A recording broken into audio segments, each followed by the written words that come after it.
फिर इसके बाद जब 5 मिनट बाद में पुलिस आ गई थी जब तुरंत ही। फिर उसके बाद में इंस्पेक्टर साहब भी आ गए थे, सीओ साहब भी आ गए, सभी मौका मुआयना करके कर चुके हैं और फॉरेंसिक वाले भी आए थे। कितने की चोरी होगी लगभग? चोरी कम से कम 12 से 14 लाख रुपए करेंगे। अस्सलाम वालेकुम सामीन। 4 सफ़र मुज़फ़्फ़र और 10 अगस्त है।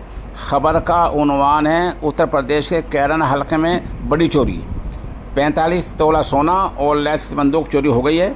आखिर में हम मौके के सीओ का बयान सुनवाएंगे, पहले आप खबर सुन लें। मगरबी उत्तर प्रदेश के ज़िला शामली के कैरन इलाके के गांव झाड़खड़ी में एडवोकेट समेत 2 लोगों के घरों में ये बड़ी चोरी हो गई है।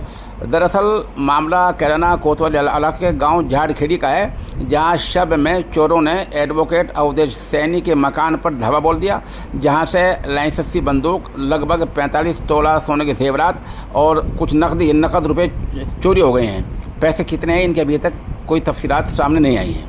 एडवोकेट साहब अपने ख़ानदान के साथ दूसरी मंजिल पर महवे ख्वाब थे। सुबह हादसे की जानकारी हुई। इसके अलावा गांव को ही मोहम्मद फ़ारूक के मकान से भी जेवरात और नकदी समेत दीगर सामान चोरी हो गए हैं। मोहम्मद फ़ारूक के यहाँ क्या चोरी हुई इसकी तफसीलात अभी तक नहीं आई हैं और आला अफसरान मौके पर पहुंच गए हैं। उन्होंने हादसा का जायज़ा लिया है और मौके पर जो जांच की टीम होती है वो भी पहुंची है। बता दें ये गांव कैराना से सिर्फ 2 या 2.5 किलोमीटर के फासले पर वाक़ है। गांव का आधा हिस्सा रोड पर है, आधा हिस्सा अंदर है। अब आप पुलिस अफसर का बयान सुने। आज दिनांक 10/8/2024 को थाना कैराना के अंतर्गत एक ग्राम है झाड़खेड़ी, वहाँ से एक नकब देने की सूचना मिली थी। तो मौके पर थाना कैराना की पुलिस और उच्चाधिकारी को द्वारा घटनास्थल का निरीक्षण किया गया।